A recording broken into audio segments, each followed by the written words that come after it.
ভক্তমণ্ডলী মায়েরা, আমাদের মেদিনীপুরে অনেক মানুষ আছে যারা যাত্রা করে কলকাতা চিতপুরে। তো একটা লোক বউয়ের সঙ্গে ঝগড়া করে ও কলকাতা পালিয়ে আসে, এসে চিতপুর যাত্রার দলে ঢোকে। তো যাত্রার দলে ঐতিহাসিক যাত্রাপালা, কেমন সে নবাব সিরাজদৌল্লা সেজেছে।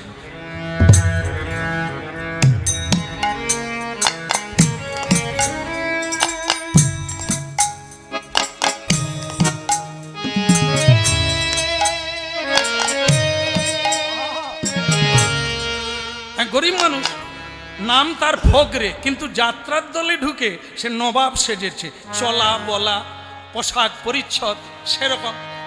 তার বউ গ্রামে থেকে জানতে পেরেছে তার পঞ্চুর বাবা এখন সম্রাট হয়ে গেছে। তারা তো গ্রামের মানুষ জানে না যে যাত্রার দলে ঢুকে সম্রাট সেজেছে, তারা জানে পঞ্চুর বাবা। একবার মেদিনীপুরে যাত্রার দল গেছে, আর সে পঞ্চুর মা আত্মীয় স্বজন গ্রামবাসীকে জানিয়ে দিয়েছে, আমারে পঞ্চুর বাবা বেরোবে, দেখবে রাজা।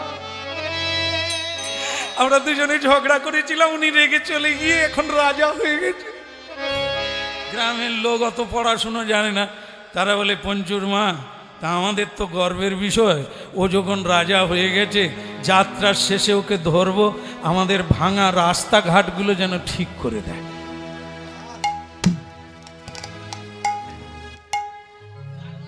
এখানকার পঞ্চুর বাবা সব হাসছে, বলে আমাদেরই মতো অবস্থা। কি বলো রাধা মাধব, কি পঞ্চুর বাপের হলো কি? রায় বাপের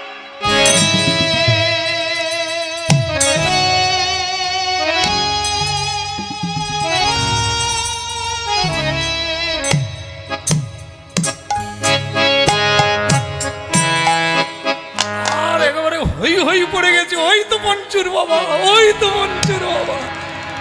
একবারে উলুধ্বনি হরিধ্বনি, হাতে তালি পড়ে গেল।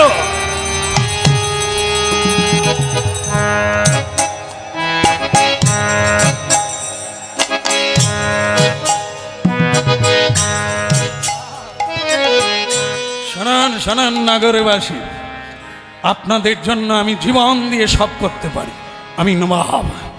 গ্রামের লোক তখন বলে আমরা যাত্রা শেষে ধরব।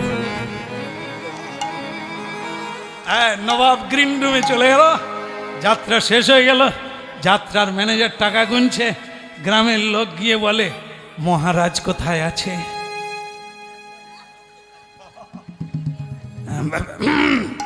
কাকে খুঁজছেন? আগে নবাব কোথায় শুয়ে আছেন? নবাব, নবাব মানে কার কথা বলছেন বলেন তো? বলে যিনি ওই সোনার মুকুট পরে, পায়ে নাগারি জুতো পরে আর তলোয়ার নিয়ে বেরিয়েছিলেন না নবাব, সেই নবাব উনি কোথায় আছেন? ও ফগরে, ওই চলে যান, ওই হাই স্কুলের দোতলায় শুয়ে আছে। কালকে আবার যাত্রা আছে তো, তাই পালা আছে বলে ওরা ঘুমোচ্ছে, যান দেখা করুন, দেখা করুন। এরা বলে যাক নবাবের সঙ্গে দেখা করি। এখন গিয়ে দেখে সেখানে অনেক মাথা, ইট মাথায় দিয়ে শুয়ে আছে। যাত্রার দলের অবস্থা ইট ইট ইট। মাগো, রোজগার করা এত সোজা নয় মা। বউরা তবু বালিশে ঘরে ঘুমায়, যারা বাইরে রোজগার করে কিসে মাথা দেয় কে জানে। কি যে আমাদের দুর্দশা। তবু একটু স্ত্রীর হাসি মুখ যেন মেঘে লুকিয়ে গেছে। যেটা পাই সেটা হলো গোমরা মুখ, এটা হাসির ঝিলিগার ইট মাথায় দিয়ে পড়ে আছে। কিন্তু নবাব যে কোনটা, গামছা বিছিয়ে ইট মাথায় দিয়ে শুয়ে আছে। গামছা খুলে দেখে না, এটা না, 2 নম্বর, এটাও না, 3 নম্বরে গিয়ে দেখে নবাব শুয়ে আছে। তবে নবাবের ওই ইট মাথায় একটা গামছা বিছিয়ে দিয়েছে, একটা গামছা গায়ে, এক বান্ডেল বিড়ি, একটা দেশলাই পড়ে আছে মাথা গোড়া। ওরে নবাব রে, বিড়ি খা রে। সে নবাব নাক ডেকে ঘুমাচ্ছে। ওগো পঞ্চুর বাবা গো, আমার কথা কি তোমার মনে পড়ে না গো? কে রে? নবাব উঠে পড়েছে গামছা ছেড়ে দিয়ে, উঠে বলে কে কে কে? ওগো আমি পঞ্চুর মা, তুমি যে সেই চলে গেলে, আর একবারও ঘুরে তাকালে না। তাই এখন তো তুমি রাজা হয়ে গেছো, এখন তো আর আমার সঙ্গে তোমার কোনো সমস্যা নেই, চলো তুমি একবার বাড়িতে চলো। গ্রামের লোক তখন বলে বৌমা বাড়ির কথা পরে বলবে, আমাদের দেশের ছেলে আজ সে রাজা হয়ে গেছে, আমাদের পর আমি ঘুমাবো, কালকে পালা আছে, নবাবগঞ্জে যেতে হবে। গ্রামের লোক বলে বাবা তুমি ঘুমাবে ঠিক আছে, নবাব লোক তুমি তো ঘুমাবেই ঠিক আছে, কিন্তু আমাদের গ্রামের রাস্তাঘাটগুলো তো ঠিক করে দিতে হবে।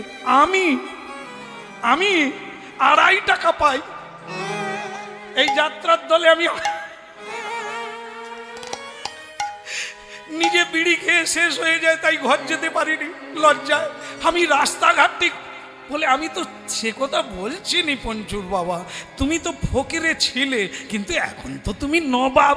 আরে বাবা আমি কিসে নবাব? কেন ওই যে তুমি নবাবের মতো সেজে, আরে ওটা তো অন্য লোকের ভাড়া করা পোশাক, যে পরিয়েছিল আবার সে খুলে নিয়েছে। তাহলে তোমার সেই টুপি ওই পরিয়েছিল খুলে নিয়েছে।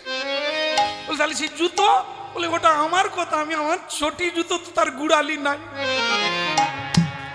সে তো বারবার ফিতে খুলে যায়, সেইটা আমার। তাহলে তুমি রাজা? আরে বাবা রাজা সেজেছি, আসলে আমি ফকরে। তাহলে আমরা যে ভাবলাম তুমি রাজা, বল না না, আমি যেই ফকরেকে। কিরকম অ্যাক্টিং হলো এ সংসারে, সবাই আমরা এরকম। সংসার একটি নাট্যমঞ্চ, আমরা প্রত্যেকে অভিনেতা, কারো সঙ্গে কারো আপনতার বেলাই নাই।